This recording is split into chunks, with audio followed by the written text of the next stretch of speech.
Bonjour mes chers élèves de la deuxième année collégiale, parcours international.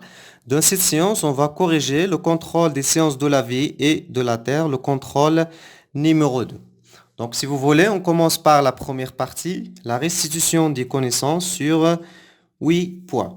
La question numéro 1, répondez par vrai ou faux. Donc la phrase numéro 1, les dorsales océaniques se caractérisent par des volcans effusifs. Est-ce que c'est vrai? Oui, c'est vrai. Les volcans explosifs sont dans les zones de subduction. La phrase numéro 2. Les failles normales sont associées aux limites de plaques convergentes. Les failles normales lorsqu'il y a éloignement des deux blocs. Donc, c'est faux. Pardon, c'est faux. Dans les limites de plaques convergentes, il y a des failles inverses et pas des failles normales. La phrase 3. Une chaîne de subduction est liée à la disparition d'une croûte continentale. Oui, vraiment, dans la subduction, il y a la disparition d'une chaîne, mais ce n'est pas une chaîne continentale, mais c'est une chaîne océanique, donc c'est faux.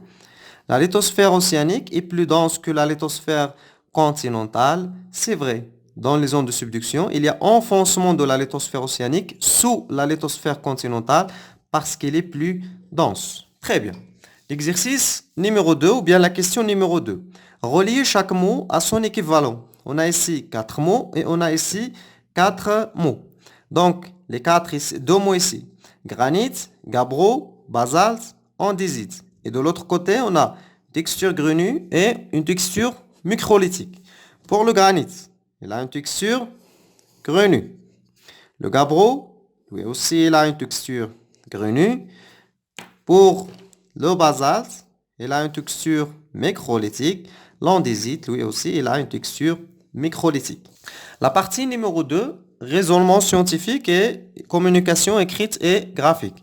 On commence par l'exercice numéro 1. Le document ci-contre représente l'observation microscopique de deux roches magmatiques. On a une roche 1 et une roche 2. La question numéro 1. À partir du document, déterminez en justifiant votre réponse les structures des deux roches. Donc, si on voit par exemple la roche numéro 1, quelle est la structure de cette roche? Qu'est-ce qu'on voit? On voit de grands cristaux. Voilà un cristal, voilà un autre, voilà un autre ici, un autre ici. Donc, il n'y a que des gros cristaux. C'est pour cela on va dire que la texture, elle est grenue.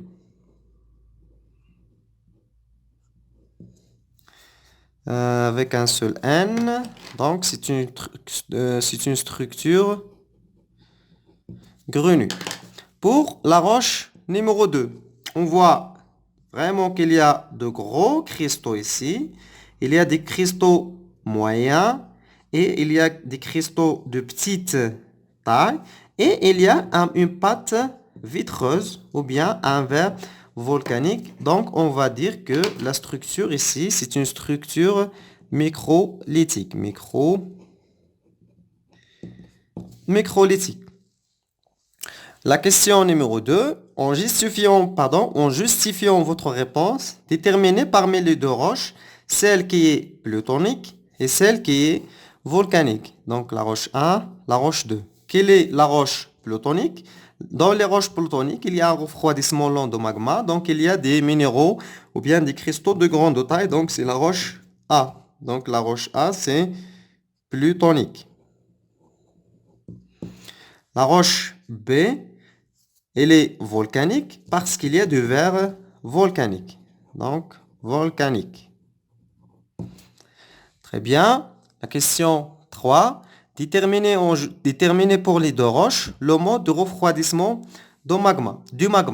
Donc, pour répondre à cette question, on va répondre ici. Le mode de refroidissement du magma pour la roche numéro 1 et pour la roche numéro 2. Dans la roche numéro 1, qu'est-ce qu'on a? On a de gros cristaux. Gros cristaux, c'est-à-dire des cristaux de grande taille. Ça veut dire quoi? Ça veut dire quoi? Qu'il était un refroidissement. Donc, refroidissement lent qui prend du temps en profondeur.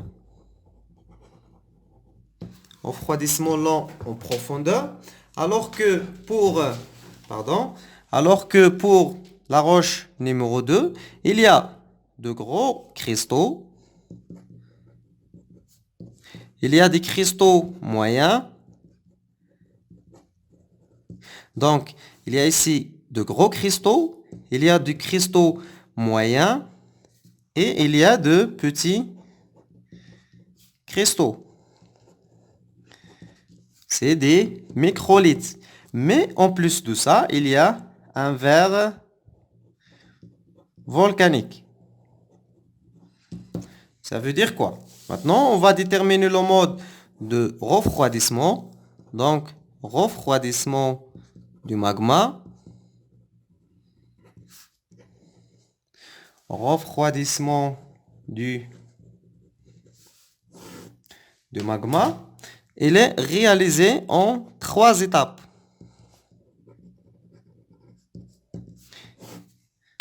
La première étape, c'est un refroidissement lent en profondeur.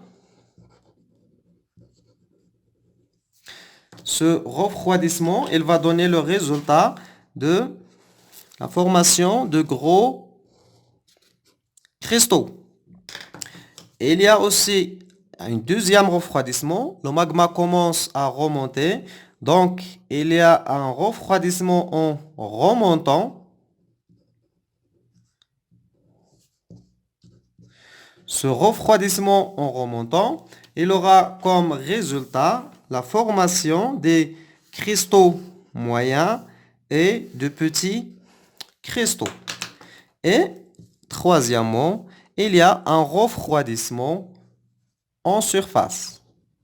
Lorsque le magma arrive en surface, ce refroidissement, il aura la conséquence de la formation de verre volcanique. Donc ici, c'est pour les petits cristaux. Et ici, pour le refroidissement en surface, il aura résultat de la formation de verre volcanique. Donc, la roche numéro 1, c'est un refroidissement lent en profondeur.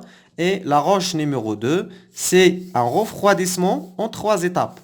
Un refroidissement, la première étape, lent en profondeur. La deuxième étape, en remontant. La troisième étape, lorsque le magma arrive en surface. Très bien. On passe à la question suivante. Nommez les deux roches, sachant qu'elles proviennent de la dorsale océanique. Donc, ici, on a cette roche numéro 1, par exemple. Elle est dans la dorsale, oui, ici, dans la dorsale océanique. Elle a une texture ou bien une structure grenue. Elle est plutonique. Donc, vous savez, cette roche, c'est un gabbro. Très bien. La deuxième roche. Elle est dans la dorsale océanique également. Elle a une structure microlithique. Elle est volcanique. Voilà sa photo au microscope. Donc, vous la savez, c'est un basalte. Pour l'exercice numéro 2, on va lire l'énoncé de l'exercice. Le document ci-contre représente 3 étapes de l'évolution du continent indien. Voilà ici l'Asie, le continent asiatique, et ici le continent indien. Ce qu'on va faire, c'est on va classer les 3 étapes du plus ancien au plus récent.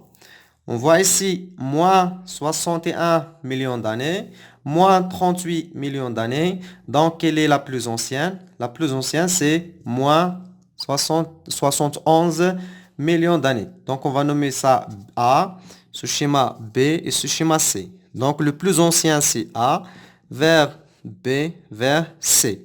On sait aujourd'hui que l'Inde se trouve à côté du continent asiatique et nous avons entre les deux une chaîne de montagnes ici. C'est la chaîne des Himalayas, la Jibal al-Himalaya. Quels sont les résultats de ce mouvement? Bien évidemment, la formation des chaînes de montagnes de l'Himalaya. Donc, formation de la chaîne Himalaya. Également, il y a 71 millions d'années. Entre les deux, il y avait un océan. Cet océan, il a disparu. Donc, disparition d'un océan. Très bien. La dernière question. Quel est le phénomène mis en évidence par cette expérience, ou bien normalement par cette observation, et quel est l'agent responsable? Le phénomène ici, c'est la tectonique des plaques.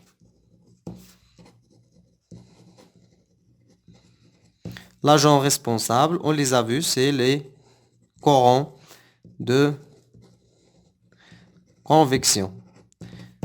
Merci pour votre attention. Je vous donne rendez-vous à notre contrôle. Merci.